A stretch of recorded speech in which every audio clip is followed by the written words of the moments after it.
Bonjour à tous. Alors on lit quoi ce soir?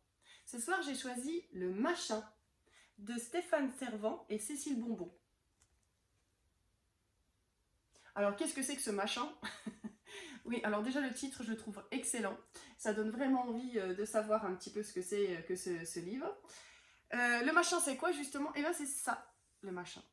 Simplement un morceau de tissu. Un morceau de tissu qu'on va retrouver dans tout le livre et qui va aussi servir pour les illustrations. Elles sont particulièrement chouettes. Ça change un petit peu, c'est pas des illustrations normales, enfin normales classiques je veux dire. C'est fait avec des morceaux de tissu justement. Tout est basé là-dessus. Rien que le titre, vous voyez, on voit des coutures tout autour des lettres, comme si ça avait été cousu sur le livre. Bon, le morceau de tissu jusque derrière où vous avez une étiquette comme sur le linge, voilà. Donc je trouve ça super bien fait. C'est rigolo. Il y a marqué 100% coton. Voilà, c'est une étiquette. Bon, je vous conseille pas de le mettre à la machine à laver, ça serait pas du meilleur effet à la fin, mais bon. Voilà, donc très sympa déjà la couverture, le titre, ça donne vraiment envie. Et puis on a cette petite bestiole sympa, une petite fourmi là, qui est rigolote. Et les animaux vont être aussi faits à partir de tissus, parce que ça va parler d'animaux dans cette histoire.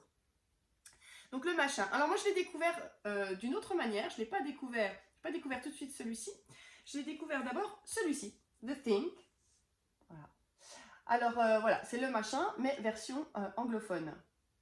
Alors au départ, hein, c'est bien français, mais il a été fait en anglais aussi. Voilà, exprès justement pour apprendre l'anglais. Ça a été fait un petit peu pour ça. Donc c'est super sympa. Moi j'avais déjà découvert comme ça. Et en cherchant un petit peu, je me suis rendu compte qu'il existait en français. Donc j'ai acheté les deux versions pour pouvoir, déjà pour juste par plaisir, et puis pour pouvoir travailler aussi dessus après au niveau de l'école avec les enfants. Bref, on va quand même parler de celui-ci en premier. Donc voilà, le machin. Alors ce machin, ce fameux machin. Donc vous voyez, hein, on trouve toujours ce côté couture. Voilà, tout est fait comme ça tout le long du livre. Ce machin, c'est un morceau de tissu.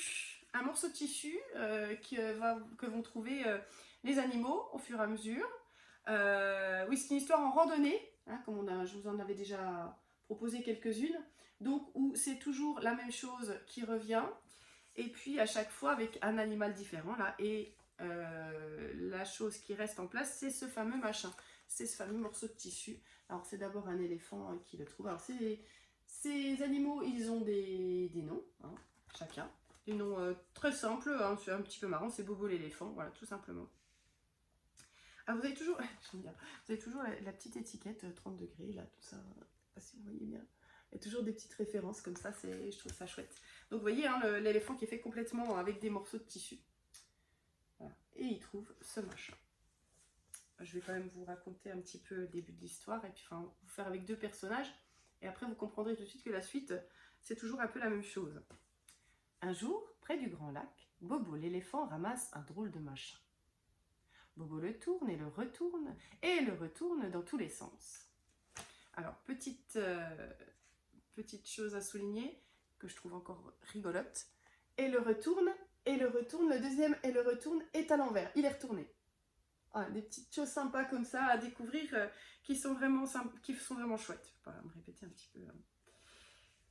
C'est sûrement un bonnet, dit Bobo. Et hop, il le met sur sa tête. Oh, quel beau bonnet! Et voilà notre Bobo avec son bonnet. Il est content. Alors, cette partie-là, ça paraît rien, mais c'est très important pour la suite de l'histoire. Kiki l'alligator passe par là. Il voit Bobo et lui demande: c'est quoi ce machin que tu as sur la tête? Mais c'est un bonnet, dit Bobo. Kiki se met à rire. Mais non, ce n'est pas un bonnet, grosse patate. Alors Bobo jette son bonnet par terre et va bouder dans la forêt. Vexé. Donc voilà, c'est un crocodile qui récupère le machin. Donc il va le récupérer. Et puis lui, il va s'en faire une cape. Voilà. Donc voilà. Il dit, mais non, c'est pas un bonnet, c'est une cape. Et chaque animal, donc le machin passe comme ça, d'animaux en animaux. On a je sais, Zaza, je crois qu'elle s'appelle. Oui, Zaza. Zaza, j'aime bien. J'aime bien le mouton, là. La brebis, pardon, la brebis. Voilà, alors elle se moque de lui, alors elle le traite de grand cornichon. Je dis, mais non, c'est pas une cape, c'est une jupe. Voilà, donc Zaza, elle s'en fait une jupe. Et voilà, et au fur et à mesure, tous les animaux se font quelque chose de différent, ils se moquent. Alors on a Juju, voilà, Juju, le petit canard, hein, qui passe, et puis lui, il s'en fait une belle écharpe. Donc voilà, tout le long, les animaux se passent le machin, et puis ils se fâchent un peu entre eux parce qu'ils sont pas d'accord sur ce que c'est que ce machin. Et à la fin, on arrive justement au fait qu'ils veulent tous le machin, c'est tous à eux, voilà, ils se bagarrent le machin. Et finalement, arrivent à le déchirer. Voilà, ils arrivent à le déchirer. Des petits morceaux de tissu partout. Et finalement, on se rend compte que c'était au petit garçon qui était dans cette fameuse tache bleue qu'il y avait là. C'était un lac, c'était un petit garçon qui était en train de se baigner. Et vous voyez, oh non, mon caleçon. C'était sa culotte. Voilà, oh non, ma culotte. Où est ma culotte? C'était la culotte. Donc très rigolo. Et en plus, on voit à la fin, bah, bark, parce qu'ils ont mis la culotte dans la bouche. Donc ils sont pas très contents, ils sont pas très fiers d'eux. Donc voilà, une chouette histoire, très rigolote. Alors évidemment, quand ça parle de culotte, ça plaît beaucoup aux enfants. Rien que le titre, le machin, ça c'est fait tout de suite. Quoi, le machin, c'est rigolo. Ça les attire tout de suite. Cette forme différente d'illustration, ça change un petit peu. Ça montre aussi un petit peu qu'on peut faire d'autres choses que des dessins, que des peintures, que voilà, c'est assez chouette. Et en plus, ils sont très très bien faits, je trouve. Ils sont très très beaux. J'aime bien la petite fourmi aussi. Elle est drôle. Donc voilà, c'est un super livre, très mignon, très drôle, que j'aime beaucoup. Et que j'aime beaucoup aussi, version anglaise, alors c'est exactement pareil. Alors là, c'est une version dure, vous avez une version souple. Je pense qu'elle existe aussi en souple en français. Celle-ci, voilà, c'est une version souple. Voilà. Et c'est exactement la même chose, exactement les mêmes illustrations. Et moi, j'aime bien que les big potato, la truc de grosse patate. Ouais, c'est sympa. Vraiment très sympa à faire aussi en anglais. Parce que la traite de cornichon, je sais pas de la traite de cornichon, mais si aussi.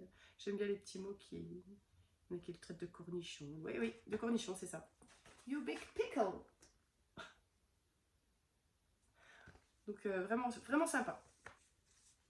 Bref, un chouette livre à lire en français ou en anglais ou les deux, comme ça du coup c'est bien, on a une petite référence si on veut le lire, si on veut apprendre l'anglais aux enfants, donc c'est vraiment sympa. Pour le petit côté pédago, bah, vous doutez bien que moi je l'ai utilisé essentiellement sur la version anglaise. J'ai acheté cette version-là pour pouvoir le lire après avec des plus jeunes enfants, parce que celui-là je l'ai commencé quand j'avais des CE2, je l'avais fait en CE2. Donc très intéressant parce qu'il y a beaucoup de vocabulaire, on a les animaux, je ne sais plus ce que j'avais travaillé dessus, hein. J'ai fait une fiche complète que je pourrais partager si ça intéresse quelqu'un. Donc on l'avait fait sur les phrases qui reviennent comme ça. What's that thing you have around your waist? Alors on a travaillé sur I have got, no it's not, it is. Voilà, enfin bref, on peut travailler sur les vêtements aussi. Donc il y a plein de vocabulaire, c'est surtout sur le vocabulaire. Et puis on peut travailler évidemment sur I have got. Et I haven't got, yes it is, no it isn't. Donc pour les petites phrases comme ça qui reviennent souvent, c'est sympa aussi. Donc voilà, pour le petit côté pédagogue. Alors il se travaille dans plein de niveaux, parce que je vous dis, je l'ai fait en CE2. Donc pour le CE2, je l'avais fait sous cette forme, si ça peut intéresser. Voilà, j'avais retapé le tapuscrit, et puis je leur avais donné comme ça, et on devait retrouver les mots importants, les mots de vocabulaire dans le texte, en les surlignant. Et puis j'avais fait des petites étiquettes où il fallait, remettre pour illustrer chaque mot. Je ne sais pas si je les ai quelque part, les étiquettes, mais... Bref, voilà, je sais pas où elles sont. Donc voilà, après on colle les images de chaque chose pour avoir, connaître le vocabulaire. C'est tout ce que je leur demandais en CE2. Après, je leur avais donné un petit mot croisé aussi. Un mot croisé, voilà. Un petit mot croisé pour retrouver les mots. Voilà. Donc ça, c'était pour la version CE2. Et ensuite, j'ai eu des CE1. Et comme vous avez compris que j'adore ce livre, je l'ai fait aussi en version CE1. Alors les CE1, je leur donne sous forme de petits livres comme ça. Je leur ai fait un mini-livre. Bon, c'est plus chouette si vous pouvez le faire en couleur. On n'a pas ça dans notre école, donc voilà.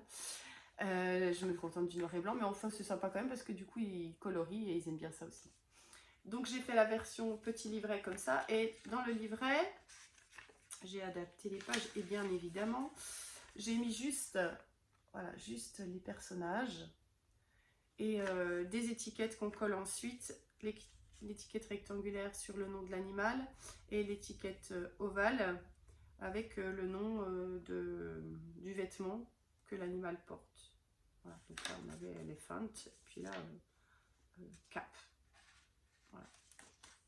Donc j'ai fait ça pour toutes les pages. Voilà, on peut faire sous forme de petit livret. C'est un livret qu'ils peuvent garder, comme ça on l'a mis dans une petite enveloppe glissée dans le cahier d'anglais. Donc c'était sympa qu'ils aient un petit souvenir comme ça de cette histoire. Et à la fin, voilà, petit garçon. Bon bref, plein d'idées. J'avais fait aussi plein de petites marottes. Donc là aussi, je m'étais bien amusée avec... je ne sais plus où sont mes feuilles. Voilà, j'avais découpé mes personnages pour en faire des marottes. J'ai tout découpé. Une marotte avec un côté, alors je ne les ai pas là, hein, je les ai laissés à l'école, donc je ne peux pas vous les montrer là. Un côté avec la marotte, avec le vêtement, un côté sans le vêtement, ce qui fait qu'on peut travailler sur les deux quand on les tourne comme ça. What have you got? I've got a cap. It's a cap, no it isn't. Enfin bref, on peut travailler sur les deux côtés. On peut travailler que sur le nom du vêtement ou que sur le nom de l'animal. Bref, c'est très sympa avec des bâtons, avec des bâtonnets de glace.